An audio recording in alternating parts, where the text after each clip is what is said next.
Lord, yes, Lord, yes, yes, Lord. Yes, Lord, yes, Lord, yes, yes, Lord. Come on, all together. Say yes, Lord, yes, Lord, yes, yes, Lord. Yes, Lord, yes, Lord, yes, yes, Lord. Yes, Lord, yes, Lord, yes, yes, Lord.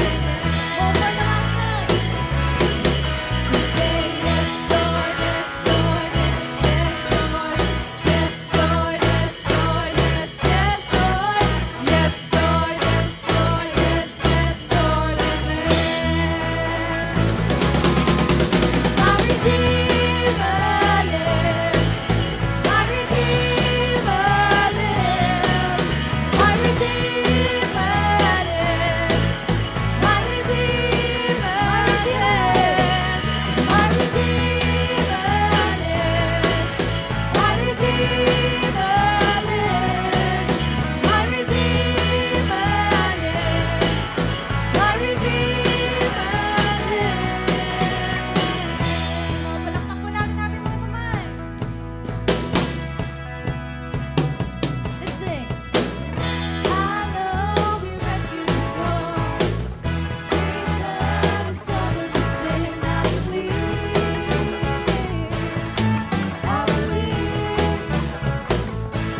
lift the name of the Lord.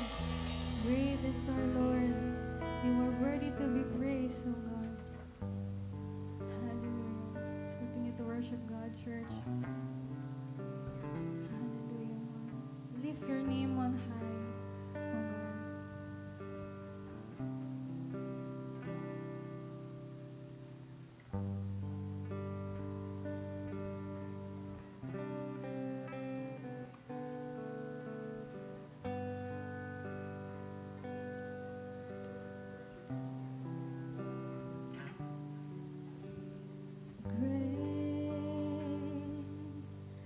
Is the Lord and most worthy of praise. The city of our God, the holy place. The joy of the whole earth.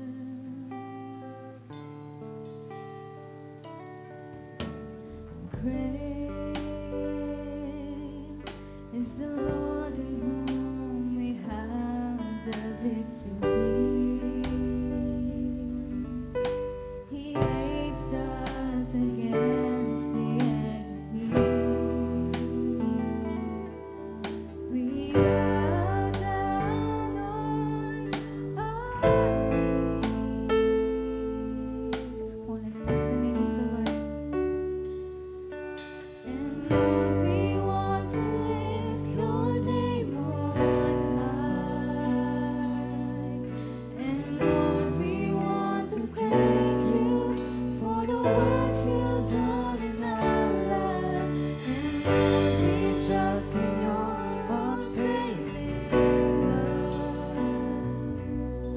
For you alone are God eternal, forever in heaven above. Great is the Lord. Great is the Lord and most worthy of praise. The city of our God, the holy place. The joy of the whole earth. Great is the Lord, and great is the Lord in whom we have the victory. He aids us against the enemies. We bow down on our knees.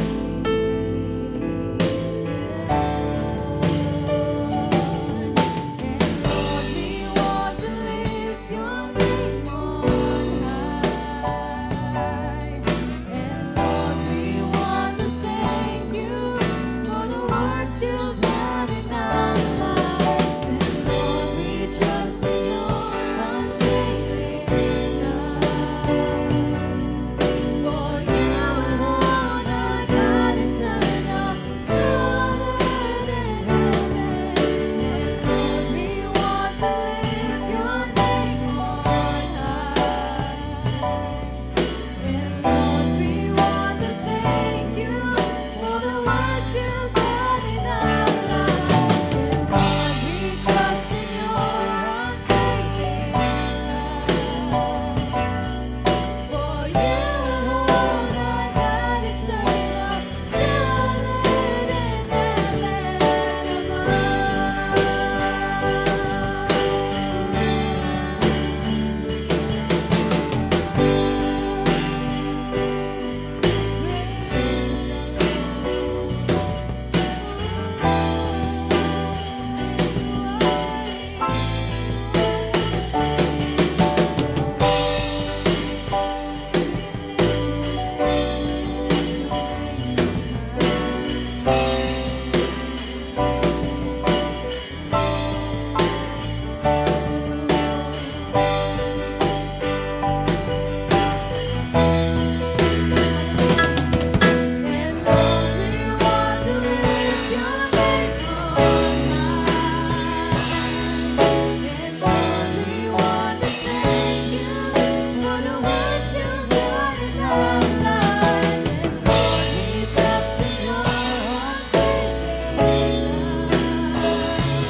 Hallelujah. Sige po, malakas na palakpak sa Diyos. Oh, hallelujah. Oh, hallelujah. For you alone, oh God, deserves all the glory and thanksgiving, Panginoon, sapagkat ikaw ang Diyos na nakakaalam po ng lahat ng bagay, Panginoon. Utang po namin sa inyo ang aming buhay. Bawat araw, Lord, na pinagkakalob niyo po sa amin na isang himala, Panginoon, na lagi po namin dapat ipagpasalamat sapagkat ikaw lamang po ang nakakaalam kung kami po ay magigising pa sa bawat araw, Panginoon. But then again, Lord, salamat sapagkat sa araw na ito, nandito kami ngayon sa bulwagang ito upang patuloy, Lord, na magsama-sama, magpasalamat, Panginoon, at magpalinis sa iyo, at patuloy, Lord, na magpaturo sa iyo, Panginoon, sa mga salitang aming pong pag-uusapan sa oras na ito. Lord, ano man pong bahid, karumihan, nakikita niyo po sa bawat isa sa amin, kami po ay humingi ng tawad. Patawarin niyo kami, Panginoon, at patuloy mo kaming likhaan, Lord, ng dalisay na puso na laging handang makinig, Panginoon, at tanggapin ang mga salitang maipapahayag, Panginoon, sa aming kalagitnaan. Banal na Espiritu, ikaw lamang po ang isang maghayag sa aming kalagitnaan, sapagkat wala na pong iba na dapat kaming patuloy po na sandalan at patuloy na asahan maliban po sa iyong pagkilos. As you have said in your word, Lord God, that apart from you, we can do nothing, Lord. Kaya sa oras na ito, we acknowledge your presence. We acknowledge your presence, O Holy Spirit. Ikaw po ang isang patuloy po na mag-take full control sa aming kalagitnaan, maging sa mga kapatid po namin na nakakasama po namin via online. Salamat, Ama, sapagkat tunay, Panginoon, na ikaw ang Diyos na makapangyarihan sa lahat. Nag-iisa kang Diyos na napakabuti. Wala pong tutulad sa iyong kabutihan, Panginoon. Ikaw ang Diyos na nag-iisa, Panginoon, na labis pong nagmamahal sa bawat isa sa amin, Panginoon. Ikaw ang Diyos na patuloy, Lord, na nagbibigay po sa amin ng pagpapahalaga, Panginoon.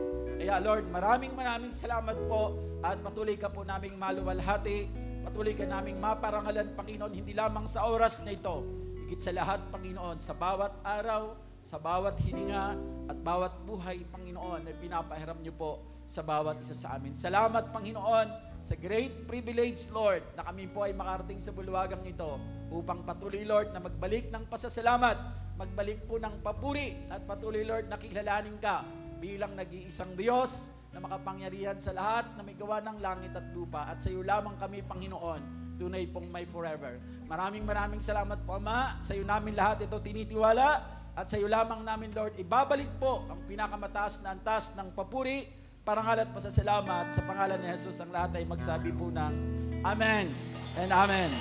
Hallelujah. Praise the Lord. Isang mapagpalang umaga po sa bawat isa. Good morning po sa inyong lahat. Batayin po natin ang katabi natin ng isang mapagpalang umaga po. Praise the Lord. Hallelujah. So it's nice to see you again sa pagpupulong sa puluwagang pong ito. So salamat sa Panginoon sapagkat hindi ho natin nakalimutan ng araw na ito. Ano po? So every day na tayo po ay nagigising, marami pong mga ini-input sa atin ng kaaway na dapat natin gawin. But then again, salamat sa biyaya ng Espiritu ng Diyos sapagkat ang nasunod po natin ngayon ay kung ano yung inuudyok po ng Espiritu ng Diyos sa atin na tayo ay makarating sa bulwagang ito upang tayo po ay magpasalamat, magpuri, at higit sa lahat, kilalanin ang Diyos bilang makapangyarihan sa lahat. Sa oras po na ito, tayo po ay nasa month of March, at ang buwan po ng Marso po ay buwan po ng fire prevention. Tama po, di ba sa ating pong panahon, fire prevention month ngayon. Kaya makikita natin, di ba? Hindi ko alam kung bakit every time na may fire prevention, doon naman maraming sunog. Napapansin niyo po ba yon? So every time napapasok po yung month of March, so, fire prevention month yon. So, doon po nagkakaroon na maraming sunog. That's the reason siguro kung bakit nagkaroon po ng ganong programa po ang gobyerno na magkaroon tayo ng fire prevention month, ang month of March. Mas talagang dito sumisiklab po or kung kapag hindi nababantayan, dito po nagkakaroon po ng sunog. But sa atin pong pag-uusapan ngayon sa month of March, kakaiba kasi hindi natin ipiprevent yung fire.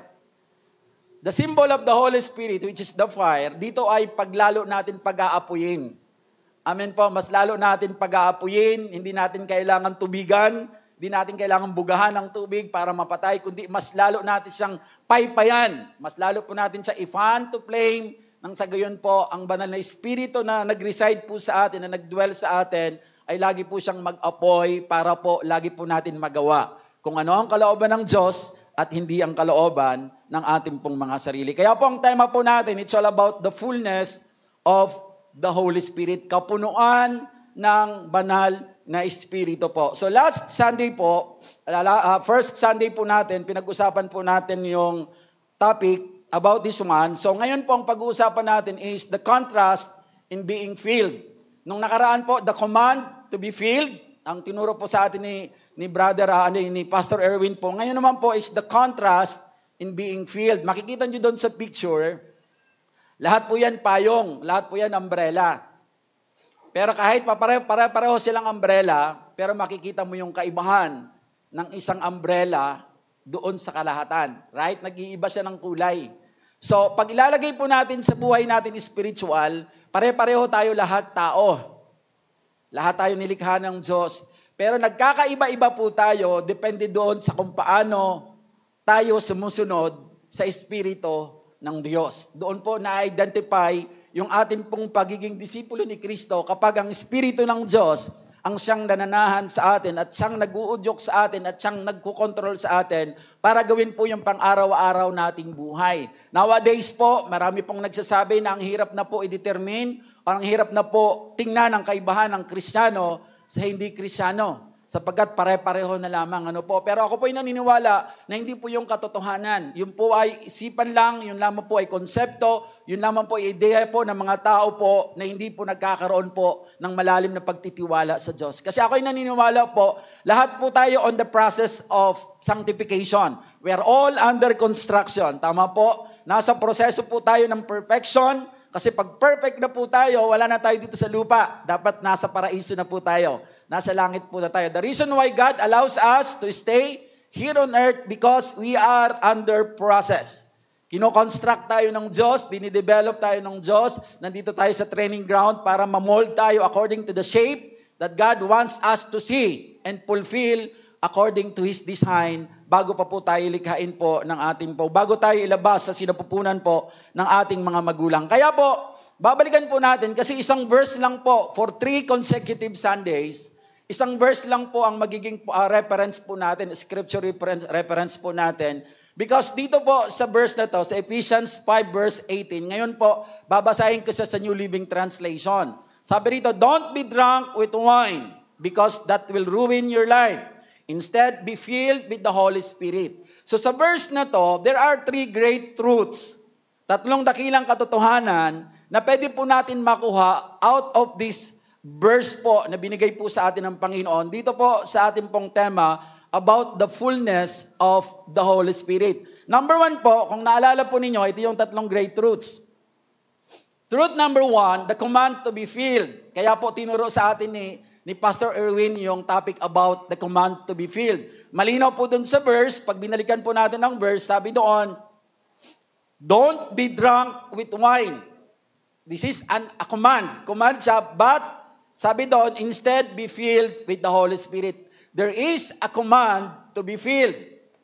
Ang sinasabi sa verse na to, huwag tayo mapuno ng alak na nagsisira ng buhay sa natin, bagkos mapuno tayo ng Espiritu ng Diyos. Okay? Bagaman hindi nilagay doon, malinaw po pag pinag-usapan yung drunk with wine, ang wine po na tinutukoy po dito is wine po na nakakalasing. Baka kasi sabihin natin, bakit si Jesus Christ, when the time na siya po ay nakikihalubilo po, nakikipag-fellowship doon sa mga makasalanan, umiinom din siya ng wine. So, mayroon po niyan theological base po, na ang wine na tinutukoy po sa Ephesians dito, ito yung alak na nakakalasing. May 2 pong alak sa Bible, alak na hindi nakakalasing, tsaka alak na nakakalasing. Ang tawag dyan lahat is wine. Okay, kasi yung liquor po na yun na nababanggit natin sa panahon natin, kumbaga parang kahalintulad na lamang po yung. Pero pag pinag-usapan natin ang wine, because may wine po na, di ba, ginagamit natin sa atin pong communion.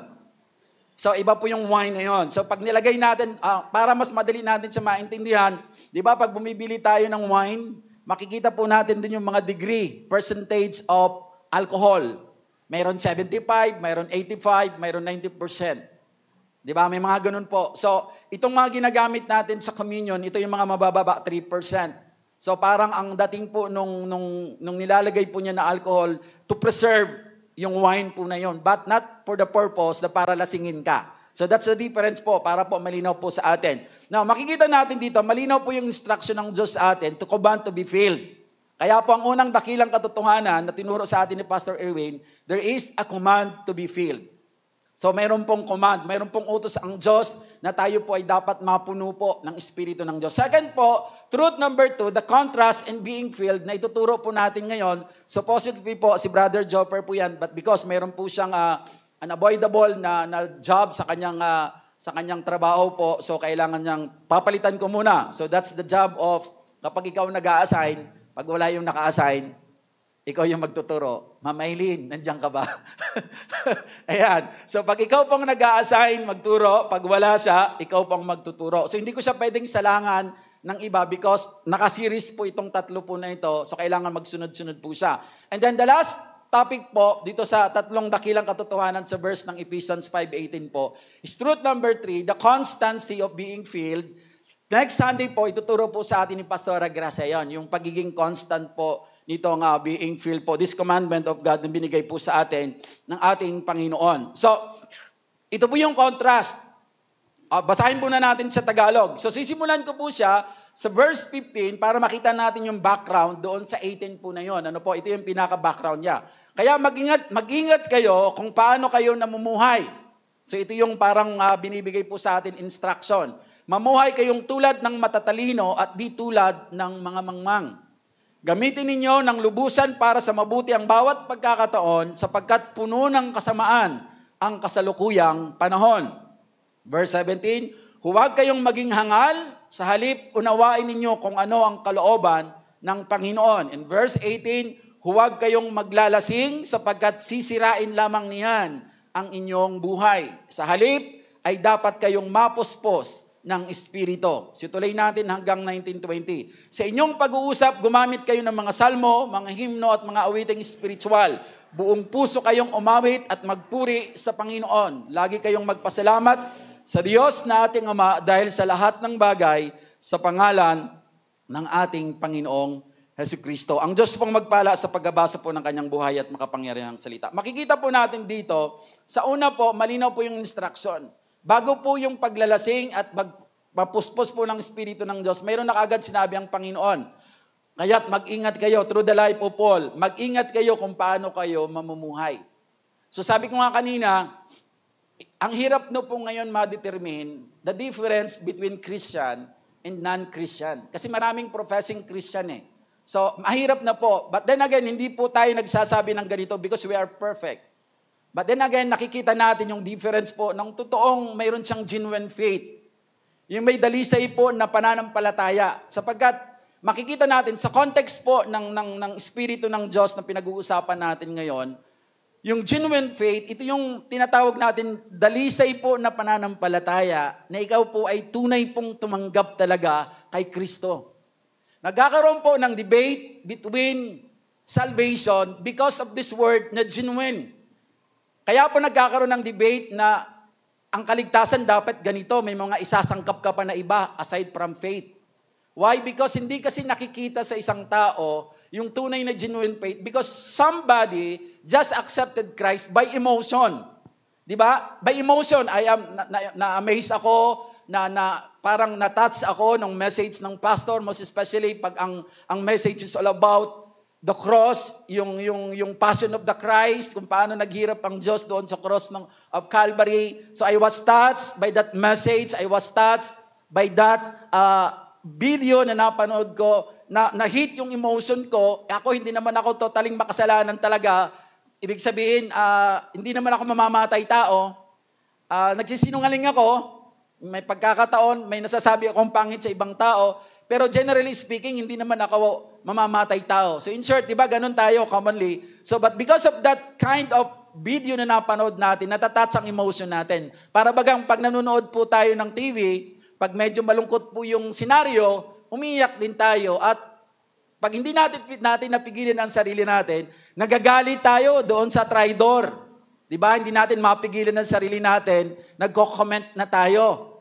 Di ba? Pero sa likod naman po nung gumagawa ng mga pelikula na to, tuwan-tuwa naman po yung mga director sapagkat effective yung paraan ng pag-atake po nila nung senaryo sapagkat may mga tao na naiimpluwensyahan.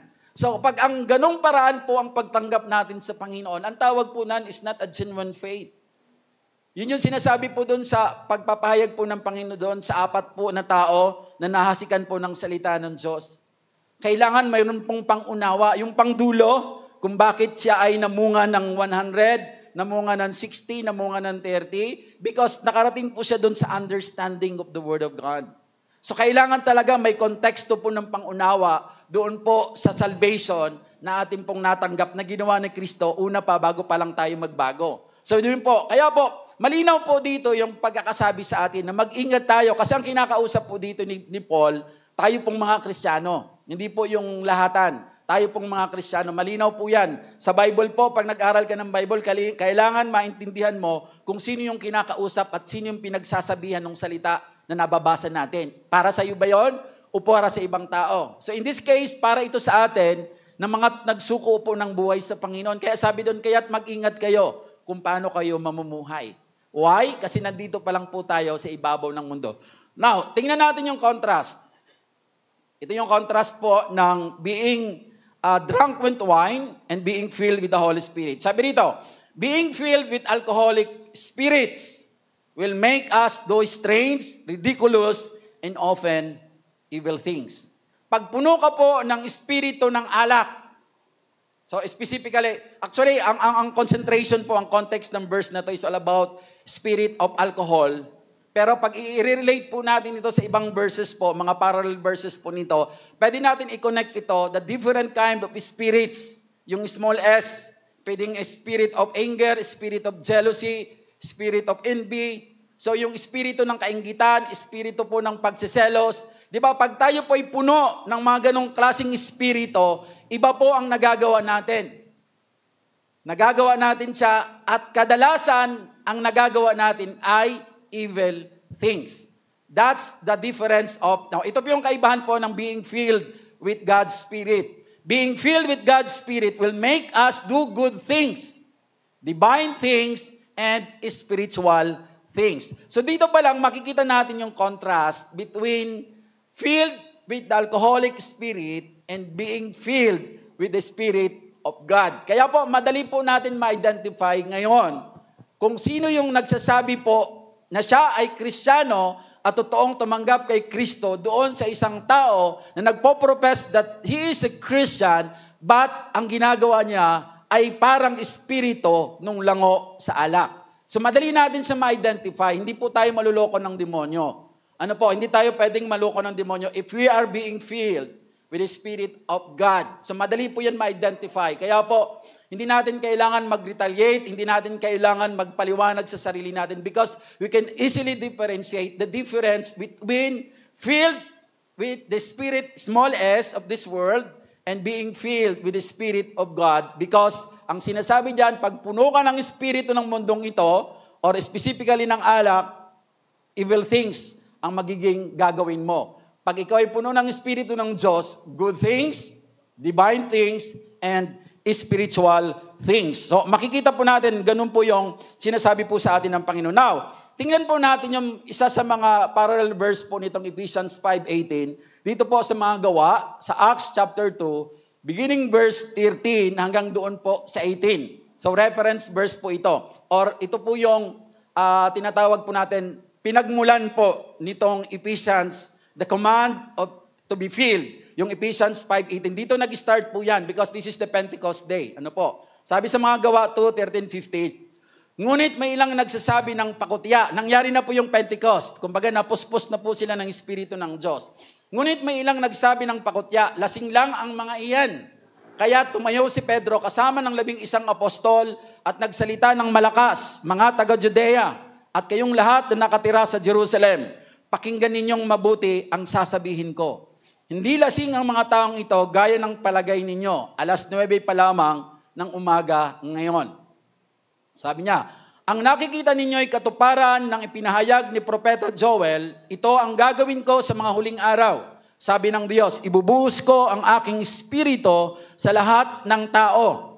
Ipahahayag ng inyong mga anak na lalaki at babae ang aking mensahe. Ang inyong mga kabataang lalaki ay makakita ng mga pangitain at ang inyong matatandang lalaki ay magkakaroon ng mga panaginip.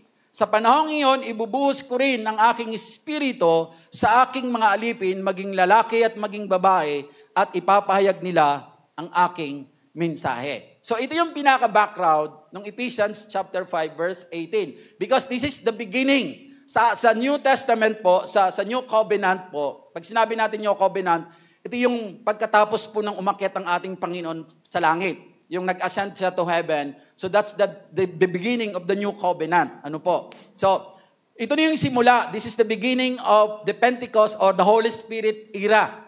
So ito na yung simula. Kasi may panahon po na ang kumikilos po or bagaman sama-sama yung Trinity, the Father, the Son, and the Holy Spirit, kahit sa beginning sa Genesis chapter 1, makikita natin kung paano po harmoniously nagtatrabaho yung Trinity. Because we are Trinitarian. Ano po? So, ganun po, nagtatrabaho. Pero makikita natin sa pag-aaral natin ng Bible. Sa Old Testament, mostly nakikita natin God the Father is the one doing the things para po sa bagay po na ginagawa ng Diyos. Tapos dumating si Jesus Christ. 'Di ba? Bago pumasok yung New Covenant sa New Testament, at madalas nakikita natin kung paano nagtatrabaho si Kristo sa pamamagitan ng pagpapagaling, pagbagawa ng mga himala at pagpapahayag po ng salita ng Diyos. And then, nung mawala na si Jesus Christ, bumalik na po sa langit, 15 days after the resurrection of the Lord Jesus Christ, or 10 days after po nung kanyang ascension. Kasi nung mamatay si Jesus Christ, di ba? Nasa Lenten season tayo. After 3 days, bumangon siya ulit mula sa patay. So, 40 days po siya nag-stay. Inassure po niya ang kanyang mga disciples na totoo yung lahat ng sinabi niya para ma-strengthen po ang kanilang pananampalataya at yung kanilang courage po sapagkat malaki ang trabaho na gagawin nila. Okay? Pag wala kang right courage, wala kang foundation, it is really hard for you na ipaglaban kung ano yung pinaniniwalaan mo because wala kang firm foundation. So dahil ang mga tao, yung mga disciple ng Panginoon, just to give you the background, nung mamatay si Jesus Christ, na wala sa isip nila yung sinabi ni Jesus Christ that in 3 days, I will return. Nakalimutan nila lahat yun. Ang totoo po niya, nagbalikan po sila sa kanilang trabaho. Kaya po, nung bumalik ang Panginoon after 3 days, nagpakita po siya sa kanyang mga disciples to strengthen. At ang sinabi ng Diyos sa kanila, peace be with you. Ang kapayapaan ay sumainyo. Dahil tuliro at full of anxiety yung kanyang mga disciples. Kasi ano na lang sasabihin. So, but because of that, so for 40 days, nag-stay si Jesus Christ. Kausap sila, nakikikain sila. Physically talaga siyang bumalik. Yung Spirit. So, pinakita niya yun. Then, yung 40 days na yon, after that po, nag-ascend siya to heaven. Pero bago siya nag-ascend to heaven, nagbilin po siya sa kanyang mga disciple. Sa Jerusalem, manatili kayo, hintayin ninyo ang pagbaba ng Espiritu ng Diyos na ipapadala sa inyo. At kapag dating niya para praising po, kailanman ay hindi niya kayo iiwan. So medyo may doctrinal context po dito. No po? Kasi pag ang Espiritu ng Diyos ay sumaiyo during the acceptance of or believing in accepting what Jesus Christ did on the cross, the Holy Spirit dwell with us. Nagre-reside na po sa atin. That's why nagkakaroon po yung problema pagdating po doon sa genuine faith. Kasi kung hindi mo totoong tinanggap si Kristo, hindi totoong nag-reside sa iyo ang Espiritu ng Diyos. Kaya malinaw po dapat yung pagtanggap mo sa Panginoon, malinaw na totoong tinanggap mo si Kristo. Kasi may mga sympathizer. May mga sympathizer, lalo po pag medyo ma-experience nga naman. Bawa, pag magandang simbahan, malaki at malamig, ma-experience nga yung gawain dun sa lugar na yun. So, kailangan magkaroon po tayo ng foundation nung pagtanggap nating tunay sa Diyos. Kasi hindi natin madadaya. For some time, madadaya po natin. Pero in a long time, pag dumating po yung pagsubok sa buhay, dun po lalabas kung totoo po ba talaga tayong nagsuko ng buhay sa Panginoon. Kasi kailangan malinaw po yun. Nang sa gayon po, malinaw din po ng Espiritu ng Diyos ay nanahan po sa atin. Kasi yun yung instruction ng Lord eh. Maghintay kayo. Sabi niya dun sa mga totoong Kristiyano. Maghintay kayo sa kanyang mga disipulo dahil darating ang Espiritu ng Diyos na ipapadala sa inyo sa aking pangalan. At pagdating niya, siya ay magiging katuwang ninyo, helper, at kailanman hindi niya kayo iiwanan. So hindi pababayaan, hindi iiwanan. So after 10 days po ng pag-ascend, kasi ang ibig sabihin ng Pentecost is 50. Pen. From the word pen, sa mathematics, ang tawag po ng pen, pentagon is 5. 5 sides po yan. That's why yung Pentecost, meaning that's 50. After the resurrection of the Lord Jesus Christ, 50 days po, bumaba po ang Espiritu ng Diyos, or 10 days after nung pag-ascend niya to heaven. So ito po yung nangyari po na ito. And because of that, dito na po naka-repair lahat po ng sinasabi ng mga disciples of Christ, mga writers of the Bible, dito naka-repair pag pinag-uusapan po ang Espiritu ng Diyos, na laging may feeling of the Holy Spirit, mayroong kapuspusan po ng banal na Espiritu. So makikita natin dito sa context na to, during that Pentecost day, nagko-complain po yung mga tao na kasama nila doon sa lugar na yon. Kino-complain nila yung mga Kristiyano. Ang sabi nila doon, ang mga taong ito ay parang ay mga lasing. So ganun ang judgment nila doon sa mga tao na nag-speaking in other tongues. Ang sabi nila doon, as a sign na sila po ay napuspos ng Espiritu ng Panginoon, ang sabi nila doon, mga lasing ang mga taong pong ito. Yun yung sinasabi nila. But with the courage that the Holy Spirit given to Peter, di ba si Peter po, tumayo po siya with courage. At kinorek po niya yung sinasabi po ng mga tao doon sa paligid. Sabi niya, 9:00 pa lang ng umaga. Hindi pa pwedeng lasing yung mga tao na yan.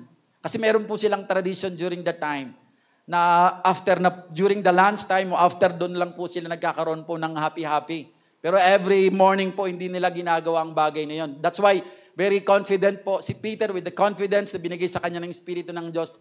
Mali ang tingin ninyo, mali ang iniisip ninyo. They are filled with the Holy Spirit sapagkat 9:00 pa lang ng umaga, hindi pa po sila lango ng alak po. So yung ibig sabihin po nun. So makikita natin that Peter directly mentioned that these people na kasama po niya, na naghintay po doon sa instruction ng Diyos na 10 days or in the Pentecost day, bababa ang Espiritu ng Diyos. Ang mga tao na to, dinipensa ni Peter that they are filled with the Holy Spirit. So makikita natin, may instruction na, ito, malinaw na malinaw po, ito yung because this is doctrinal, yung Pentecost experience po is just one time.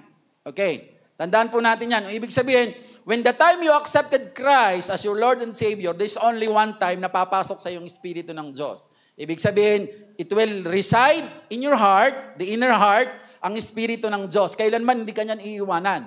Again, papasok tayo doon sa genuine faith. Ano po? So, kailanman hindi ka iiwanan ng Espiritu ng Diyos. Kahit nagkakamali ka, nagkakasala ka, the Spirit of God still reside in you, provided that genuinely you are really accepted Christ as your Lord and Savior. Hindi gaya-gaya lang. Ano po? So, ini-stress ko po ito sapagkat para ma-identify natin ang difference ng non-believer doon po sa believer. So, sigurado po tayo sa doctrine po ng Bible that the Pentecost experience is just one time. Okay? Yung pagbaba ng Espiritu ng Diyos sa'yo, yung pag-reside ng Espiritu ng Diyos is a one-time experience. Pag totoo mong tinanggap ang Panginoon, may Espiritu ka ng Diyos na sumasayo. That's why sabi ng Corinthians, did you know that your body is the temple of the Holy Spirit? Tirahan ng banal na Espiritu ng Diyos. Yun po. But being filled ng Espiritu ng Diyos, ito po ay regular basis. Pang-araw-araw na dapat nagaganap. Yes, you have the Holy Spirit because you have genuinely accepted Christ as your Lord and Savior. So you have the Spirit. But being filled with the Holy Spirit is on daily basis. One time yung Pentecost, but being filled is in a regular basis. That's why mahalaga po yung tinatawag po dun sa Joshua 1:8 na magbasa tayo ng Bible day and night. Because the only way para tayo ma-filled ng Espiritu ng Diyos every day of our life, kasi mayroon kang Espiritu ng Diyos, hindi siya makapag-function because you are not motivating. Hindi mo kino-cultivate yung Espiritu ng Diyos na nasa iyo by reading the Word of God, by understanding the Word of God, by trying to apply what the Word of God is saying. So, ganun po. Kaya po yung being filled, ito ay regular basis po. Every day of your life, moment by moment, kailangan ma-filled ka ng Espiritu ng Diyos. Though you have already, the Holy Spirit resides in you. If you genuinely accepted Christ as your Lord and Savior. Why? Because it is only the Holy Spirit. Tandaan po natin ito. It is only the Holy Spirit or with the help of the Holy Spirit or through the Holy Spirit po, mapupulfill po natin kung ano ang plano ng Diyos sa buhay natin na gagawin po natin. By our human ability, our human understanding, we cannot fulfill what God has planned for us. Napupulfill lang ito, it is through the power and control and leading of the Holy Spirit. That's why sabi ng Lord, hintayin ninyo ang Espiritu ng Diyos na magiging katuwang ninyo. Di ba sabi nga, hindi tayo iwan ng Diyos na orphan? Pag sinabi orphan, wala kang katuwang. Nilagay ka na lang sa isang tabi pagkatapos kang mapakinabangan. Pero hindi ganon. Ganon nagpadala ang Diyos ng katuwang natin. And until this time, nasa Holy Spirit era pa rin tayo. Matatapos po ang Holy Spirit era, pagbalik po ng ating Panginoon, kasi pupunta na tayo sa paradise. Irarapture na tayo ng Panginoon before the tribulation, before yung chaos will happen. That's why, ito yung lagi po natin pinanghahawakan, and we are all excited, and we are all, pag tayo po ay dumadaan po sa matinding pagsubok ng buhay, parang ang tingin natin, wala na bang pag-asa na makaahon ako sa kahirapan. Pag yun po yung umaatake po sa atin at biglang ipapaalala sa iyo ng Espiritu ng Diyos na hindi yung buhay sa lupa ang magbibigay sa iyo ng tunay na kagalakan. Masigit po yung pakiramdam or masigit yung kasiyahan, kagalakan ang naghihintay sa atin pagdating ng panahon na tayo po ay bumalik na sa Panginoon. And because of that, hindi naman tayo nagiging complacent, napayag na lang tayo na mahirap tayo. That's not what I'm trying to say. Ang ibig ko sabihin, nagsisipag ka. Kasi may pinangako naman ng Diyos na magkaroon tayo ng buhay na ganap at kasiyasiya. So ibig sabihin, may experience din natin yung blessings of God even in material things. Kaya lang, maintindihan lang muna natin na dapat matuto tayong maging steward. Kasi doon lagi yung context eh. Pag tayo'y pinagpala ng Diyos materially, pero hindi tayo naging mabuting katiwala, kukunin sa atin ng Diyos yan. Kasi baka maging daan lang yan para magkasala tayo, tumigas ang ulo natin, ang puso natin, maging masyado tayong prideful. So ganun po yun. Kaya po, ganun po ang process na ginagawa ng Diyos sa atin. So yung proseso na ginagawa sa atin ng Lord. Of course, gusto ng Diyos na ma-experience po natin ang magandang buhay. But out of that magandang buhay, mayroon din tayong dadanasin na challenges in life because it is not really, hindi madaling i-explain or i-define yung word na success away from the hardship na pinagdaanan mo. Right? Mahirap po i-define. Para sa iyo, anong ibig sabihin ng tagumpay?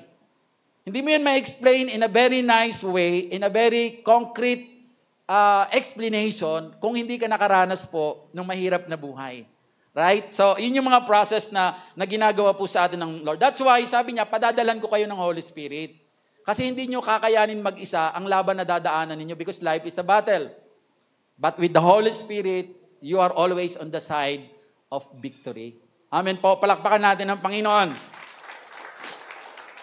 So, ganun po yun. Kaya po, pasok po tayo dito sa contrast in being filled. Ano po? Yan, the contrast in being filled. Number 1, indwelled by the Spirit. Ito yung sinasabi ko. When you are genuinely accepted Christ as your Lord and Savior, you are not just a professing Christian, but you are genuinely talaga na nagsuko ng buhay sa Panginoon. The Holy Spirit indwelled in you. Permanently resides in you. So mayroon ka ng Espiritu ng Diyos. Kaya sabi rito, a person who is drunk in contrast with the wine, a person who is drunk is indwelt by an outside force which controls his life. He acts, he talks, and thinks in a different way that he normally would because of this outside force. Now, linawin po natin ito. Pag tayo po ay lango sa alak, pag tayo ay lango, sino po dito na-experience pong malasing during the time na hindi pa po siya nakakilala sa Panginoon? O wag na mahiya. Binago na tayo ng Panginoon. Ayan.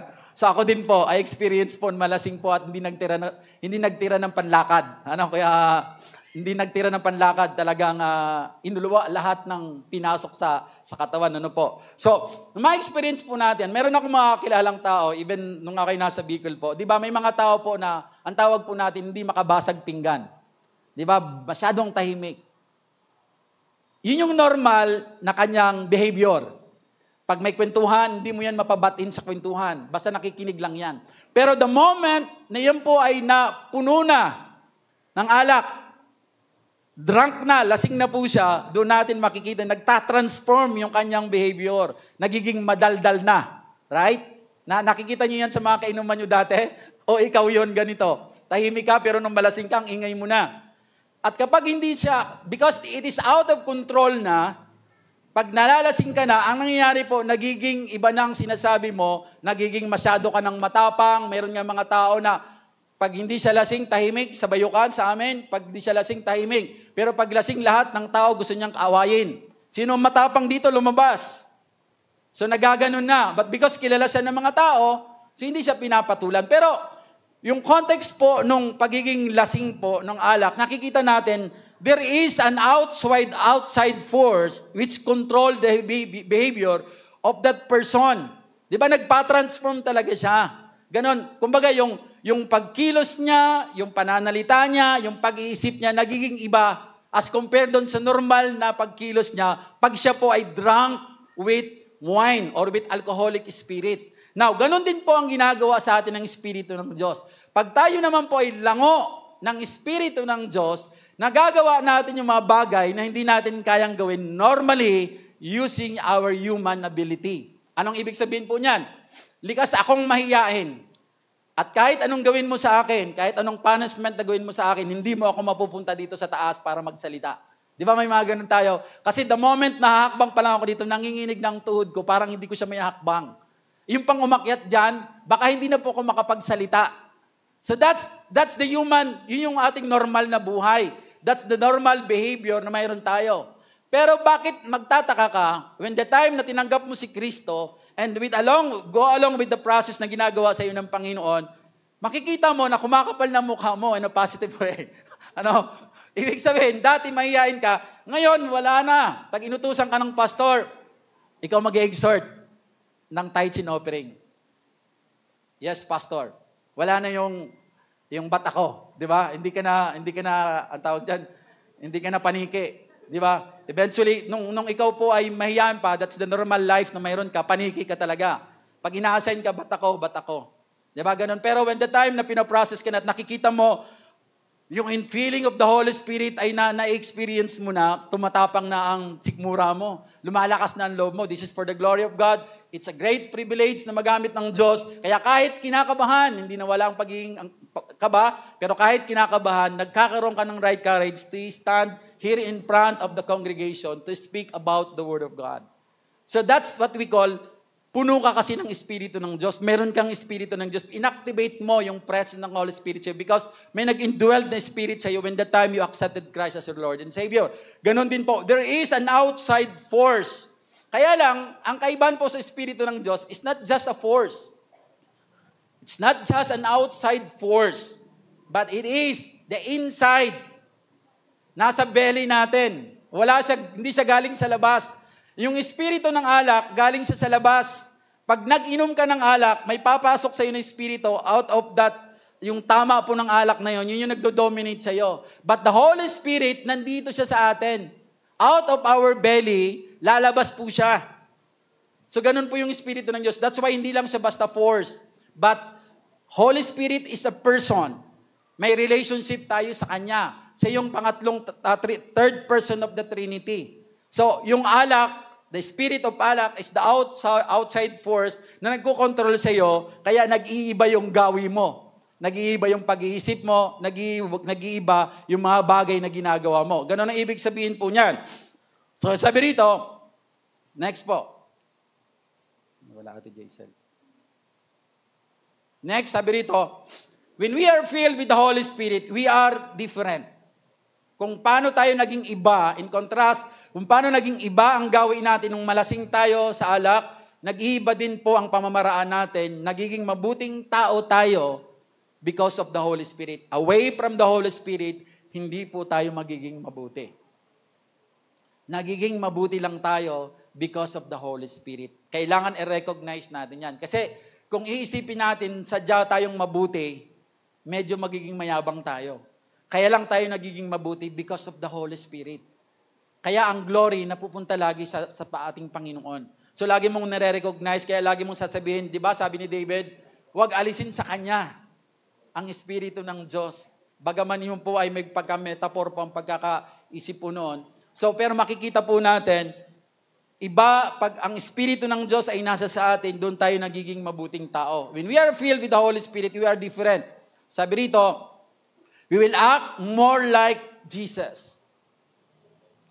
We will talk like He would have us to talk. Magsasalita tayo kung anong dapat natin lingwahe na dapat natin nililingwahe as a Christian. Yung hindi natin, ang ibig sabihin, dati, sanay na sanay tayong magmura. Magulat lang tayo, may putok kutsinta na tayong lalabas sa bibig po natin. But when we are, the Holy Spirit reside on us, nagpapalit po yung lingwahe po natin. Parang yung sinasabi ko po, para itong paglipat ng bahay, pero hindi lang basta sa kapitbahay mo, lilipat ka ng tirahan. Magpapalit ka ng bansa. Halimbawa, sa Pilipinas ka, gusto mong lumipat ng bahay, ng tirahan, pupunta ka ng ibang bansa, magpapalit ka ng language. Parang ganun din sa spirit life. Pag nagpalit ka ng spirito, because you accepted Christ as your Lord and Savior, magpapalit ka ng language. Yung mga languages mo dati, na pangit, mapapalitan to gradually, most especially kapag ang Espiritu ng Diyos ay pinapabayaan natin, i-control tayo by spending time alone with God, reading and understanding His Word. Amen po. So yun po, mag-iisip tayo, magsasalita tayo sa nais ng Diyos, sasalitain natin. We will live like He would ask to live. Hindi natin sasayangin. Yung sinabi kanina, huwag natin sayangin ang bawat pagkakataon na makagawa ng mabuti. Sapagkat ang mundong ito ay tunay pong masama. So ganun din po, because we are filled with the Holy Spirit, na ma-maximize natin every day. Of course, sumasablay tayo because we are not perfect. But the good thing po sa atin po, ang bilis po natin ma-recognize na may mali tayong nagawa. And because of that, nagta-turn around tayo, nagsusorry tayo sa Lord. At sometime, kung may pagkakataon, mabalikan natin, binabalikan natin. Pero pag wala na, binabawi natin siya sa ibang paraan. Right? Ganun po ang process na ginagawa po sa atin ng ating Panginoon since the day na tinanggap po natin ng ating Panginoon. And then sabi rito, when we are filled with His Spirit, we are not acting actually, naturally, but rather we are acting supernaturally. Diba dati, pag nanalangin ka, pag ikaw po ay puspos ng Espiritu ng Diyos at may tao na lumapit sa iyo at mayroon siyang karamdaman, in human ability, hindi mo kayang pagalingin yon. But because you are filled with the Holy Spirit and you are convicted by the Holy Spirit to pray that person, pag pinanalangin mo yon, gumagaling siya. Not because of your prayer, but because of the presence of the Holy Spirit within you. So, naturally, hindi na natural ang pagkilos mo, you are acting supernaturally kasi yung bagay na hindi mo magawa dati, nagagawa mo na ngayon supernaturally. And that's because you are being indwelled by the Spirit of God. Now, ang difference po ito yon. Second contrast po, intoxicated through the Spirit. Sabi ko, yung indwelled is permanent. Okay? Yung indwelled is permanent. Pag nilagay natin sa alak, pwede ko bang sabihin, pag ikaw ay alcoholic, sabi nga ng mga karamihan, mga matatandang nakakausap ko minsan, yung alcoholic people daw, tansan pa lang, takip pa lang ng alak, maamoy, lasing na. Naririnig niyo yung mga kwentong ganon? Na parang because you are alcoholic, yung parang dependent ka na sa alak, nanginginig ng katawan mo pag hindi siya napupunuan ng alak. Kaya kailangan mo ng i-rehab. Ano po? Kailangan mo ng i-rehab kasi kailangan mo na ng intervention para ma-rehab, para maalis yung pagiging dependent mo sa alak. So, ganun daw. Ang kasabihan, pag naamoy mo lang yung tansan, takip po ng alak, solve ka na. Kaya po, pag inom mo na, parang normal na pumapasok siya, pero napupunta ka doon sa intoxication. So, yung indwelling po is permanent. Pag alcoholic ka, parang permanent na, parang kang lasing lagi. Wala ka na sa katinuan. Tama? Iba na yung isip mo, hindi na normal. No, yung indwell by the Holy Spirit, permanently, nasa yung Espiritu ng Diyos, iba ka na rin. Nagbago ka na. Somehow, may pagbabago na naganap sa buhay mo. Hindi man malaki, hindi man masyadong mapapansin, pero may pagbabago na talaga. Nagpapalit ka na ng mga nakakasama mo, iniiwasan mo yung mga tao na alam mo magdadala sa iyo sa kapahamakan. Ibig sabihin, mayroon ka ng understanding, mayroon ka ng wisdom. Mayroon ka ng karunungan, marunong ka ng pumili ng tama. So, pero yung intoxication or intoxicated through the Spirit, ang ibig sabihin, kailangan malasing ka. At yung tinatawag kong regular basis. So tingnan po natin. Sabi rito, when a person is drunk, pag ang isang tao po ay nalasing ng alak, he is saturated with alcohol. Pag sinabi na saturated, babad ka na sa alcohol. Okay? The alcohol intoxicates and control his behavior. Pag nalango ka na, nababad ka na sa alak, yung alcohol na yon may intoxicate na yung mentality mo, kaya mag-iiba ka na ng mga ginagawa. But para ka ma-intoxicate, kailangan mong uminom. Right? So, pag nilagay natin sa context po ng spirit, sa espiritu po, sa spiritual world, sa espiritu po natin, para gusto natin, mapuspos tayo ng espiritu ng Diyos, para gusto natin ma-intoxicate tayo ng espiritu ng Diyos, kailangan natin siyang inumin every day of our life. Literal. Paanong paraan? By reading His Word, by understanding the Word of God, by spending time with God, by applying that Word somehow, yung kaya mo nang i-apply, and then by participating doon po sa cause of Christ, by saving people, bringing back to Christ. So yun yung paraan para ma-intoxicate ka, para malasing ka sa presensya ng Espiritu ng Diyos. You get? So para malasing ang isang tao, kailangan niyang uminom every day of his life. Para masaturate siya ng alak. Tayo rin, para masaturate tayo ng presensya ng Espiritu ng Diyos. In other term, para po makultivate, na kumilos, at mag-take full control ang Espiritu na nasa sa atin na we will try to drink His presence by reading His Word. Na-intoxicate po tayo. Nagpapalit ang behavior natin. Nagiging mabuti po ang takbuhin ng bawat isa po sa atin. Sabi rito, a person who is intoxicated takes no thought for whether he is accepted or rejected. He acts under the influence of the alcohol. Di ba may mga tao po, yung mahilig pong makiinom lang. Di ba may mga taong ganyan na pag nagiinuman, di ba minsan sharing yan eh. O patak-patak tayo para magpainit tayo. Wala tayong magawa eh. Pero may mga tao po, nalikas po na wala siya dyan habang nag-uusap at nagpaplano na magpapatak-patak magiinuman. Pero pag nagsisimula na, makikitang biglang susulpot yon.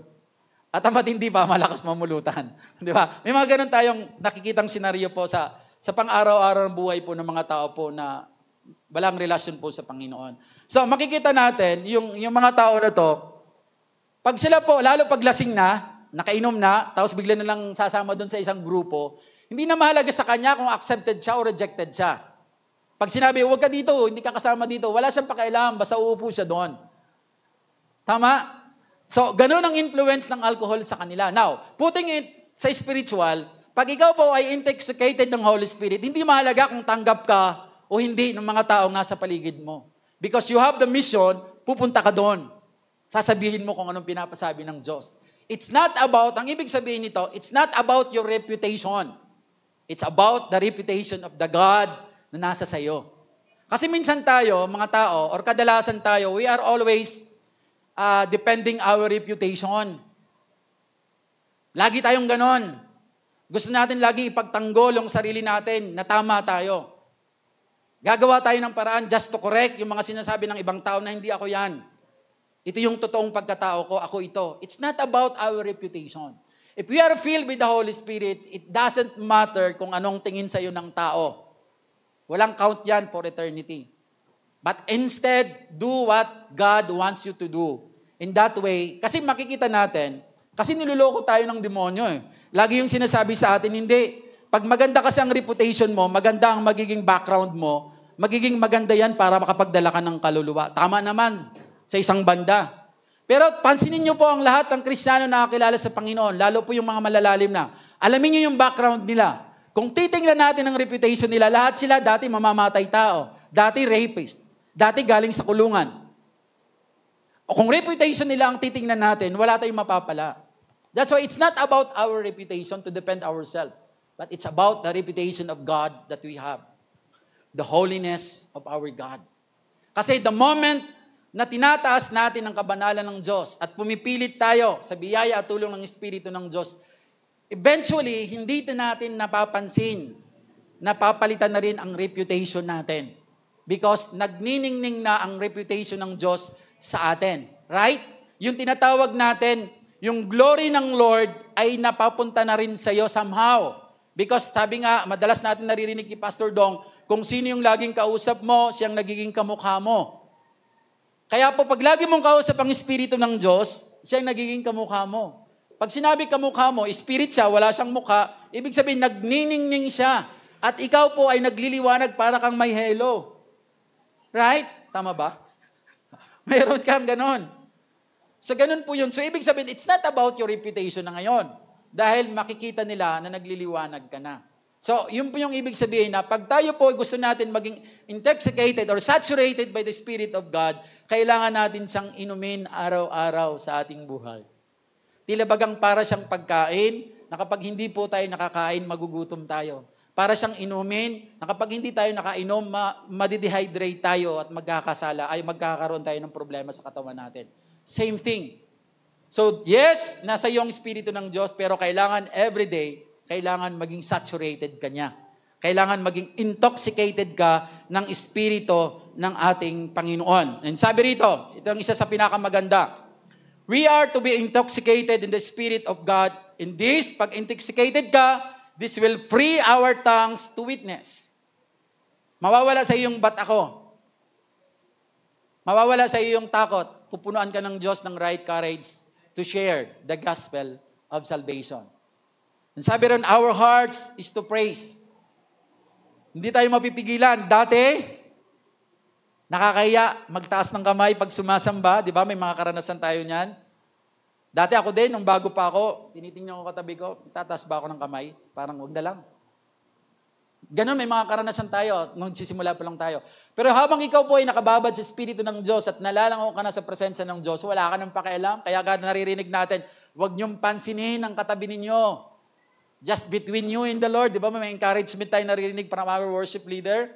Itaas natin ang kamay natin sa Diyos because raising our hand is a form of worship to God, as a form of surrendering to Him. Pero pag ikaw po ay saturated ng Espiritu ng Diyos, lango ka na, wala ka ng pakialam sa sasabihin ng ibang tao. Ang reason kung bakit hindi ka makataas ng kamay mo, because pinapansin mo or iniintindi mo yung sasabihin ng katabi mo. Pero pag ikaw po ay saturated ng Spirit ng Diyos, wala kang pakialam. Ano ngayon kung sasabihin mo sa akin? Basta ako, ito yung paraan ng pagsamba ko sa Diyos. I will lift up my hands sa abot ng aking kung saan makakarating to. Right? Yun yung saturated ng Espiritu ng Diyos. Hindi na tayo nagtitira ng reputation para sa sarili natin. Ano na lang sasabihin ng katabi ko? Nasisiraan na ba ako ng bait? It doesn't matter. Kasi that moment is a moment para sumamba sa Diyos. Sabi nga ng mga nagtuturo about worship leading, when you are worshiping the Lord, always remember that maybe that time is the last time na ikaw po ay mananatili dito sa lupa. Meaning that's the last breath of your life. Ibig sabihin, ibigay mo na ang best na pagsamba mo sa Diyos. Amen po. Ganun ang ibig sabihin if you are saturated. And sabi po rito, our wills to surrender and our human spirits to worship God in spirit and in truth. Amen po. So ganun po yon. The Holy Spirit indwelled with us, but we have to be intoxicated by the Spirit of God by reading His Word, spending time alone with Him every day of our life, by understanding His Word, by applying His Word as much as possible, and of course, by participating doon po sa mga ginagawa po sa gawain po ng Panginoon. Amen po. We are not just, yung tayo po ay spectator. We are all carrier of the glory of God. We are all carrier of the gospel of God. Lahat po tayo. Regardless po kung ano po ang level of our spirituality. But the moment you have genuinely accepted your Christ as Lord and Savior, you are part of the soldier of Christ and you have a task. And one task na dapat natin gawin is to bring soul to Christ. Amen po. Not just by sharing the word of God, but by just inviting them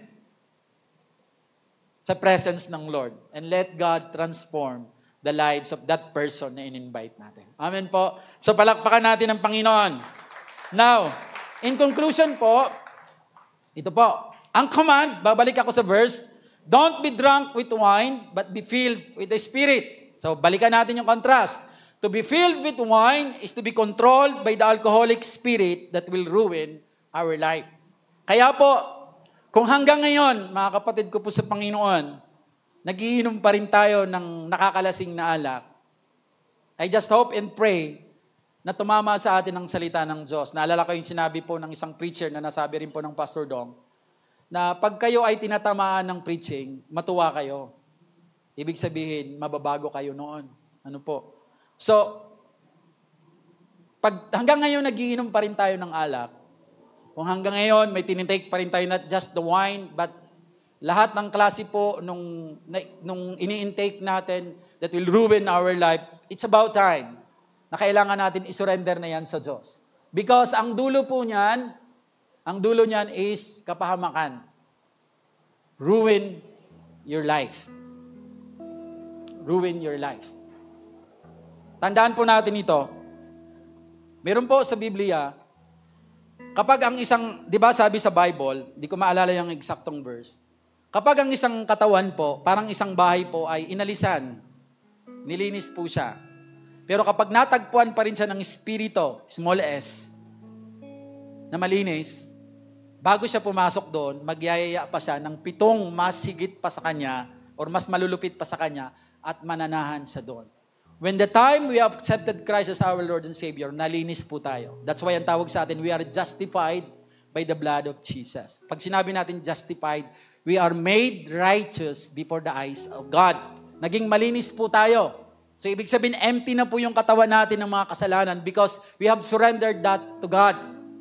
Kapag hindi natin nabantayan ang sarili natin, hindi tayo nagpatuloy sa pagpapalalim sa relasyon natin sa Diyos, makikita tayo ng demonyo na hindi tumitigil 24/7 para habulin tayo. Pag natagpuan tayo na malinis tayo, wala tayong laman.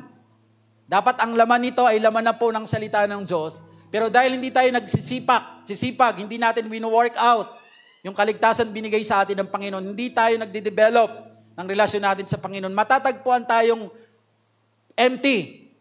At pag natagpuan tayo, mga kapatid ko po sa Panginoon, pag pumasok siya sa atin, sabi ng salita ng Diyos, mas higit pa ang kasamaang idudulot natin kaysa una na hindi pa po tayo, nung una nating tumanggap sa Panginoon. That's why grabe po yung instruction na binibigay sa atin. Hindi lang natin siya mabigyan ng tamang pag-iintindi. Because akala natin normal lang. Yung word na don't be drunk, matinding instruction po ito. Because it will ruin your life. Yung dulo, sisirain niya ang buhay mo. Kaya po, pag hindi ka nagpapalalim sa Panginoon, one of these days, matatagpuan mo ang sarili na mas malala ka pa kaysa dati. Kaya hanggat may opportunity tayo, ibigay natin sa Diyos yung mga pagkakataon na mayroon tayo. Hindi man mabilisan, alam ko ang Diyos ay napakamahabagin at siya po ay punong-puno po ng pasensya para intindihin po tayo. Pero hindi naman siguro maintindihan ng Diyos yung tao na hindi naman gumagawa ng paraan para mapuno siya ng kabanalan ng Diyos. Amen? Kasi hindi naman tutulong ang Diyos sa tao na hindi naman kumukusa. Sabi nga, nasa Diyos ang awa, nasa tao ang gawa. So kailangan natin mag-work out. Kailangan natin trabahuin. So ganun po yon. Ang contrast, pag filled ka ng alak na nakakalasing, kukontrol ito ang buhay mo at sisirain ito ang buhay mo. Ang buhay po, hindi lang personal na buhay mo. Buong pamilya mo ay sisirain po nito. And then, in contrast, sabi niya, to be filled with the Holy Spirit is to be empowered and controlled by the Spirit. Empowered and controlled. Yung intoxicated by the alcoholic spirit, it is out of control. Tama? Nagiging out of control. You are under the control of outside force, pero nagiging out of control ka na. Pero ang kaibahan sa Espiritu ng Diyos, because hindi nga siya outside force, kundi siya po ay a third person na pwede natin makausap, pwede tayo magkaroon ng relasyon sa Kanya. Hindi lang niya tayo kinokontrol, the negative word na controlled, na wala ka nang gagawin ng gusto mo, kundi siya na lang lahat. Pag sinabi natin empowered, dinagdagan ka niya ng bagay na hindi mo kayang gawin, nagagawa mo na ngayon. Pag sinabi controlled by the Spirit, ibig sabihin, ang iniisip mo ay ang iniisip na niya. Pero not to the point na hindi mo nagagawin ang gusto mo. Nagagawa mo pa rin ang gusto mo, pero ibig sabihin, ang lahat ng gusto mo ay nakakaalay na sa gusto ng Diyos. Amen? At this is not out of control. Ang ibig sabihin, pag may spirit, may gift of the Spirit ka, halimbawa, mayroon kang speaking in tongue gift. Tapos habang tayo po ay nag-worship sa Lord, napuspos ka ng Espiritu ng Diyos, at nagsasalita ka ng speaking in tongue, nagsisigaw ka rito. That's not good. Because the reason why God showered His spiritual gift sa kanyang mga anak para ma-edify ang church, not to disturb and distract the church. Pero kapag ginagawa mo yun at nagwawala ka na, and you are speaking other tongue, you are disturbing the worship of other people. So that's out of control. Pansinin mo, that's not the Spirit of God. That's other spirit. Yes, you can say other tongue, but with your own, nang hindi ka makaka-disturb doon sa mga paligid mo. Tama? Pwede kang tumalon, pero nandun ka lang. Kaya hindi tama yung mga ginagawa ng kabataan, di ba? Akala mo puspos ng Espiritu ng Diyos pag nag-praise, nagtatalunan. Ako, tuwan-tuwa ako sa mga kabataan kapag sila'y sumasamba sa Diyos at nagpe-praise, nagtatalunan. Pero ang posisyon nila, puro ganito lang. Pero pag nagagano na, that's not the Spirit of God. Nakakasakit ka na eh. Sabihin natin, napaka-extreme naman ninyo, masyado naman. Hindi. That's the truth. Kung totoo kang puspos ng Espiritu ng Diyos at sumasamba ka sa Diyos, hindi ka makakasakit ng kapwa mo. Amen? Lagi kang magbibigay ng luwalhati sa Diyos. That's why, yung filled by the Spirit, pag may gift ka talaga ng Espiritu ng Diyos, you can control that. Kung makaka-disturb ka na, halimbawa, may speaking in tongue ka. Kaya nga sabi ni Paul may pasubali siya Kung hindi naman maintindihan ng mga tao yung sasabihin mo, then better not to say that. Otherwise, magkikreate lang siya ng confusion. Kung hindi naman tayo nagsasabi na hindi tayo naniniwala sa speaking in tongue, sinabi sa Bible yon. Pero ginagawa natin yan in a proper way. Kami, pag nananalangin kami doon sa bundok, nag-speaking in tongue kami. Kasi kami-kami lang. Minsan, nag-speaking in tongue din tayo dito. Pero hindi tayo nagdi-disturb. Because kung wala naman mag-i-interpret nito, what's the use? Tama? So, ganun po yon. So, ibig sabihin, yung Espiritu ng Diyos, yung gift of the Spirit of God, it will always be controllable. Kapag hindi na siya makakabuti, nakaka-disturb na siya, hindi na siya Espiritu ng Diyos. Kaya ang totoong pinuspos ng Espiritu ng Diyos, nakokontrol niya yung mga bagay na ginagawa niya para hindi siya makapag-disturb sa gawain ng ating Panginoon. You are empowered and you are controlled by the Spirit of our God. Now, sa paanong paraan? Para ma-experience po natin ang renewal. Every day of our life, we need renewal. Kailangan natin lagi ng renewal. Kaya tayo pinapatulog ng Diyos sa gabi kasi para pagising natin, na-renew tayo. Same thing in our spiritual life. Kailangan tayo nare-renew every day. At marirenew tayo by spending time with our God. Amen? No matter how busy we are.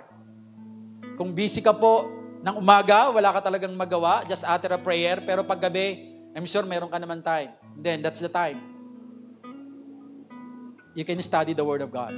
At least the entire day, hindi mo nakakalimutan basahin at aralin ang salita ng Diyos because that's the only way you can be saturated by the presence of the Holy Spirit of God. Amen? Tratuhin mo siya na parang pagkain na kapag hindi ka nakakain, magugutom ka. Tratuhin mo siya na para siyang inumin na kapag hindi ka nakainom, madidehydrate ka. Dapat ganun ang pagtrato natin sa Espiritu ng Diyos.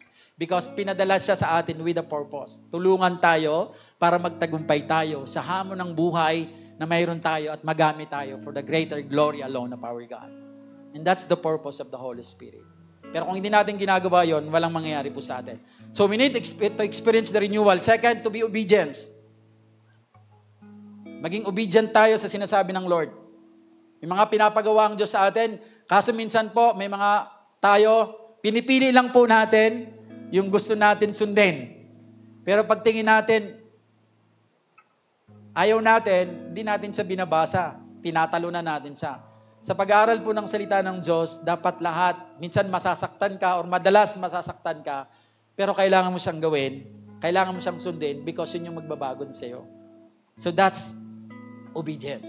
Second po, next po, boldness to witness and share the gospel. Meron kang boldness, meron kang tapang na ipagpamalaki kung sino yung Diyos na sumasakop sa iyo ngayon. And then the last one po, sabi ron, freedom from the power of sin. Nagkakaroon ka ng kalayaan sa kapangyarihan ng kasalanan. Yes, nagkakasala ka, pero hindi ka pa ulit-ulit nagkakasala sa the same na kasalanan. Ang tawag mo, favorite sin. Dapat walang favorite sin. Pagpuspos ka ng Espiritu ng Diyos. Dapat nagle-level up. Ano po? Sabi po ng Acts chapter 4 verse 31, dito po ako magtatapos. And when they had prayed, the place in which they were gathered together was shaken, and they were all filled with the Holy Spirit, and continued to speak the word of God with boldness. Tingnan mo yung power ng Espiritu ng Diyos. Ito yung panahon na sina Peter and John po ay nakulong. Tapos pinalabas po sila at sinabihan po sila, binantaan sila, trinitan sila na simula ngayon, palalabasin namin kayo para praising. Pero wag na ninyong ipapahayag ang tungkol sa Kristo na yan na sinasabi ninyo. Pero matapang na sinagot ni Peter, not because, hindi sa kanyang sarili. Because of the power of the Holy Spirit, sabi niya, gagawin namin kung ano ang sinasabi ng Diyos sa amin, hindi ang sinasabi ng tao lamang. Pero pinaalis sila, kaya nang magsama-sama sila, kasama ng mga disciple of God, nanalangin sila sa Diyos. Ito lang yung dulo ng kanilang panalangin. Ito na, when they had prayed, nakita niyo yung sequence, may panalangin talaga. Nung manalangin sila, with all their heart, nagkaroon po ng infilling of the Holy Spirit, and then hindi po sila natakot sa sabi at banta ng tao, nagpatuloy po sila sa paghahayag ng kaligtasang binigay sa kanila ni Kristo. And that's our prayer. The reason why we are studying yung context po nitong Holy Spirit as our spiritual preparation because again, ang binigay po sa atin ng Diyos na tema is the kingdom of God knows no bound. Walang boundary po ang kaharian ng Diyos. Nalilimitahan lang ang mga tao na mararating natin because nagiging complacent po tayo sa pagkatawag sa atin ng Panginoon. Maari because na-overshadow tayo ng mga problema natin. Pero kung every day of our life ay makikipag-usap tayo sa Diyos, I believe in my heart na kahit marami tayong pinagdadaanan, hindi pa rin natin makakaligtaan ang bagay na nais ng Diyos na gawin natin. Because we are always saturated with the presence of God. Amen po. Palakpakan po natin ang Panginoon. Ang nais po ng Diyos, God wants us to do what He says and live according to the Spirit. Ang nais ng Diyos sa atin, gawin natin kung ano sinasabi niya at gawin natin ang pamumuhay na nais ng Diyos para sa atin. We must come under the control of the Spirit like a drunk comes under the control of the alcoholic spirit. Kung paano nag-transform yung tao na hindi nagsasalita nung mapuno ng alak, ganun din dapat ang transformation magawa sa atin kapag tayo po ay napuno ng Espiritu ng Diyos. Amen po. Kaya po, mga kapatid ko po sa Panginoon, kung nahihirapan tayo ma-identify the difference between the non-believer and believer, it is only a matter of the presence of the Holy Spirit. Kaya po, lagi po natin siyang i-invite. Lagi po natin siyang kausapin. Hindi natin kaya mabuhay mag-isa. Mabubuhay lang tayo ng matagumpay. Kaya lagi kong sinasabi, di ba, paulit-ulit ko, that Christian life is not only difficult, but it is impossible away from the Spirit of God. Kung gusto natin maging matagumpay ang Kristiyano nating buhay, kung ayaw ka tanggapin ang mga tao sa paligid mo, hindi lamang sila ang pwedeng tumanggap sa iyo. If you are filled with the Spirit of God, may mga tao na tatanggap sa iyo para magpatuloy ka sa pagsamba mo sa Diyos. Wag na tayong masyadong nakatingin sa ating reputations. Let's just focus on the reputation of the one true God na sinasamba po natin. Amen po. Tumayo po tayong lahat.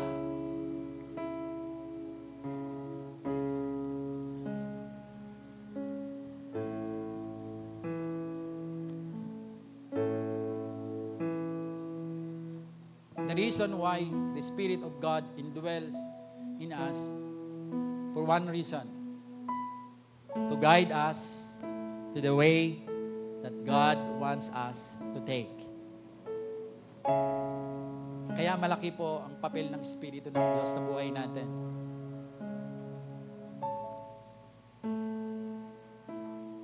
Life, the future is uncertain. Wala tayong tiyak po doon sa kinabukasan. Nobody knows. Kahit marami kang pera ngayon, hindi ka sigurado sa bukas. Kasi in just split second, pag pinahintulutan ng Diyos, nadapuan ka ng matinding karamdaman. Gaano mang kalaking milyon ang pera mo or billion, mauubos yan. In just 1 month siguro, kahit billion ang pera mo, ubos yan. Kaya wala tayong dapat na may pagmalaki. Kung mayroon man tayo yaman ngayon, salamat sa Diyos. Gamitin natin yan kung paano natin mailalapit ang mga tao pabalik sa Diyos. Amen. Gamitin natin yan. Because the only way para magawa natin ang purpose natin is to be dependent to the leading of the Holy Spirit. At madali ma-identify if you are being led by the Holy Spirit. You are doing what is best for the glory of our God. Kaya po, sa pagpapatuloy po natin dito sa fullness of the Holy Spirit, my prayer, our prayer, nawa lahat po tayo ay alam na natin kung paano tayo makipag-usap at kung paano tayo malalasing ng presensya ng Espiritu ng Diyos. Amen po. Tayo po'y manalangin. Dakilang Diyos, banal at mapagpala, salamat po sapagkat tunay, Lord, na away from you, we are truly nothing. There is a reason why you have sent the Helper, which is the third person of the Trinity, the Holy Spirit, to be with us when the time you ascended to heaven, Lord. Ang sa gayon, Panginoon, kami po na mga nagtiwala sa iyo, malinaw po sa inyo na hindi po madali ang magiging buhay po namin dito sa lupa, sapagkat hindi po ito yung tunay naming tahanan.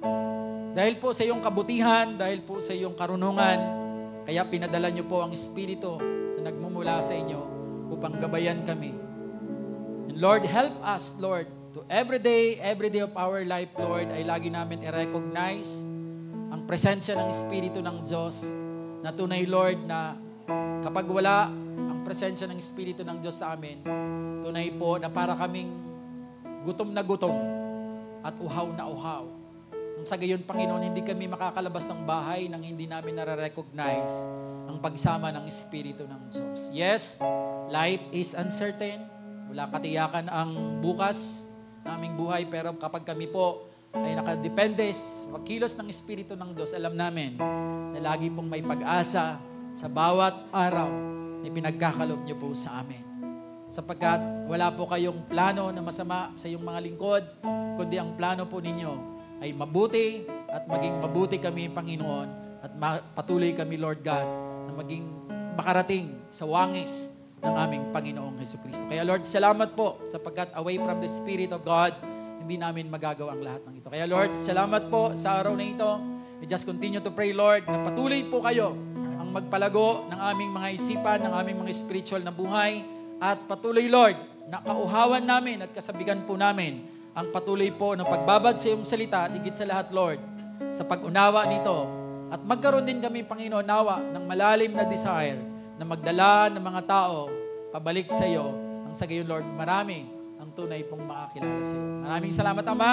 Sa iyo po ang lahat po ng kapurihan, sa iyo lahat ng karangalan magpakailanman. Sa pangalan ni Jesus, ang lahat ay magsabi po ng Amen and Amen. Let's continue to lift our hands to the Lord. Let's sing victory po. Holy, holy, holy. Holy, holy, holy. Holy, holy, holy. Oh, as holy is the Holy, holy,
makakaupo na po ang bawat isa at tayo po ay dadako na sa ating tithes and offering.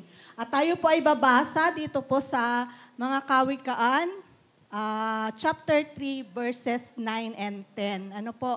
Sabi dito, parangalan mo si Yahweh sa pamamagitan ng iyong mga kayamanan at mula sa iyong mga pinakamainam na ani, siya ay iyong handugan. Sa gayon, kamalig mo ay lagi nang aapaw, sisidlan ng inumin ay hindi na nga matutuyuan. No? So sa ating pagbibigay po pala ng ating mga tithes and offering, tayo po ay nagpaparangal sa Diyos, pinaparangalan po natin ang Diyos. Ito po yung isang aspeto ng ating pagsamba sa ating Panginoong Diyos. Sabi nga po, giving to God is reflection to your heart. Ano po? So, ang Lord kasi tinitignan po yung puso natin sa ating pagbibigay. Hindi yan kung sa magkano, no po. At pero sabi po dito, ibigay mo at mula sa iyong pinakamainam na ani, siya ay iyong handugan. So, wag naman po yung mga tira-tira lang natin na barya-barya, no po. Ang dudukutin lang natin basta-basta. So, ang gusto ng Lord na ibigay natin is yung pinakamainam na ani natin, no po, yung tinabi na talaga natin, pinagnilaan na natin talaga itong ating tithe sa ating Panginoon. At ganon din yung ating offering. Ano po? At sa pagbibigay natin ng ating mga tithes and offering, pinapakita rin natin na inuuna natin ang kaharian ng Diyos. Ano po? Dahil alam naman po natin na ang ating mga tithes and offering ay ginagamit po sa ikalalago po ng ating iglesia. Ano po? Kaya po sabi nga doon sa Matthew 6:33, di po ba? Seek first the kingdom of God and His righteousness, and all these things shall be added to you. Sabi nga po dito sa chapter 10, di po ba? Sa gayon, kamalig mo ay lagi nang aapaw at sisidlad ng inumin ay hindi na nga matutuyuan. At dito naman po sa Matthew 6:33, sabing ganon, and all, sabi po, no, all these things shall be added to you, no po.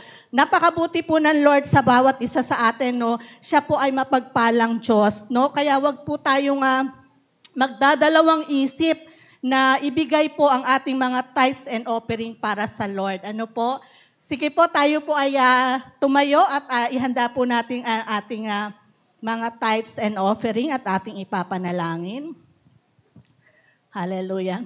Thank you, Lord. Thank you, Jesus. Thank you, Holy Spirit. Panginoong Diyos na makapangyarihan sa lahat, maraming salamat, Lord God, sa lahat, Lord, na mga biyayang kaloob mo sa amin, Panginoon. Salamat, Lord, dahil alam namin, Lord, you are our good provider, Panginoon, Lord. Ikaw ang Diyos na mapagpala, Panginoon, Lord. Salamat na maraming sa iyo, Panginoon, dahil tunay, O Diyos, na hindi ka nagkukulang sa bawat isa sa amin. Kaya, Lord, dalangin namin, Panginoon, patuloy, O Diyos, na pagpalain mo po ang bawat isa sa amin, Lord.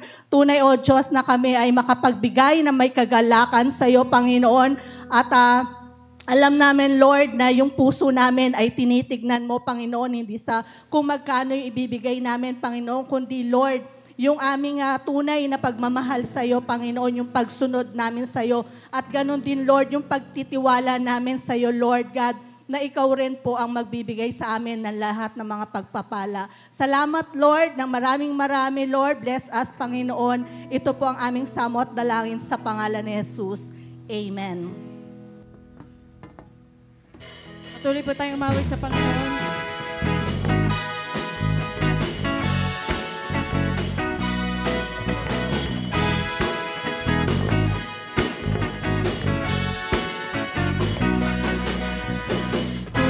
Aking mamasdan ang kalawakan, hindi ko maunawaan ang iyong dahilan kung bakit ako'y pinili mo tinalagaan.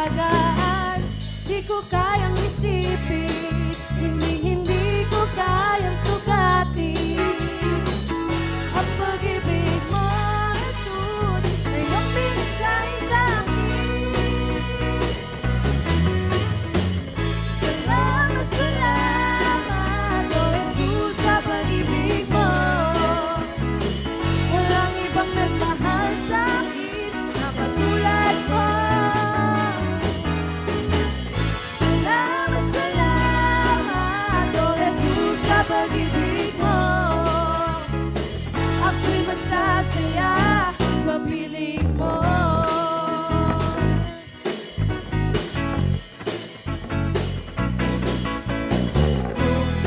pagsubok man o kagipitan, ako'y may lalapitan. Ikaw, Jesus, ang aking sandigan, hindi mo ko pababayaan. Di ko kayang isipin, hindi ko kayang sukatin ang pag-ibig mo, Jesus, na iyong binigay sa akin. Salamat, salamat. Salamat, salamat, oh Jesus, sa pag-ibig mo. Walang ibang nagmahal sa akin na tulad mo. Salamat, salamat. Salamat, salamat, oh Jesus, sa pag-ibig mo. Ako'y magsasaya sa piling mo. Ako'y magsasaya. Ako'y magsasaya sa piling mo. Ako'y magsasaya sa piling mo. Praise the Lord. Ayan, tunay po na napakabuti ng Panginoon Diyos. Sige nga po, yung malakas na palakpak po, ibigay natin sa ating dakilang Diyos. Hallelujah! Sige nga po, sabihin nyo sa katabi ninyo, God bless you. Praise the Lord! Hallelujah! Sige nga po, alam ko na ang lahat po sa atin ngayon ay pinagpala tayo ng Panginoon Diyos. Amen? Can we all shout, Hallelujah! Praise the Lord. Sige po, yung malakas na palakpak po ang ibigay natin sa ating dakilang Diyos. Praise the Lord! Can we all raise our hands to God? It's our chance, no, to surrender our lives to God. Hallelujah. Thank you, Lord. Thank you, Jesus. Hallelujah. Panginoon Diyos na makapangyarihan sa lahat, banal na Espiritu, Lord, thank you so much, O God, for your presence. Thank you, O God, that you are full of wisdom, O God, and you want to share that wisdom, O God, with us. Holy Spirit, maybe some of us here are in a complicated situation right now. But Lord, thank you so much because you are here, O God, with us. Holy Spirit, we need understanding. We need discernment to navigate it in a manner, O God, that does not hurt those people around us.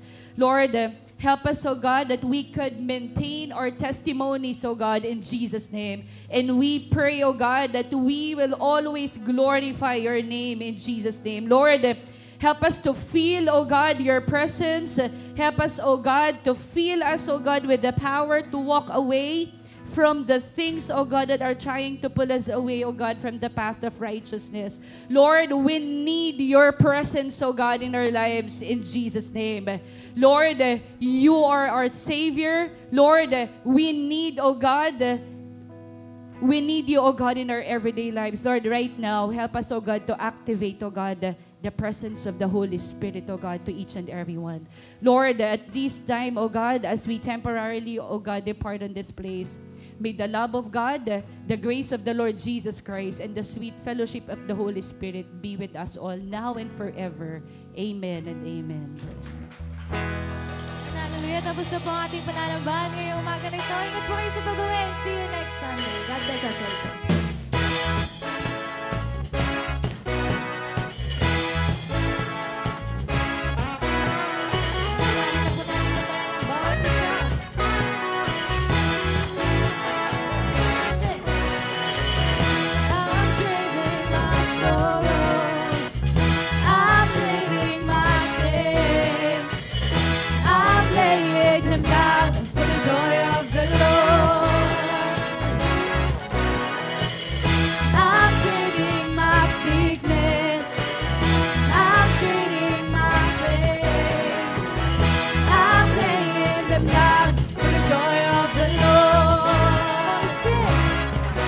Say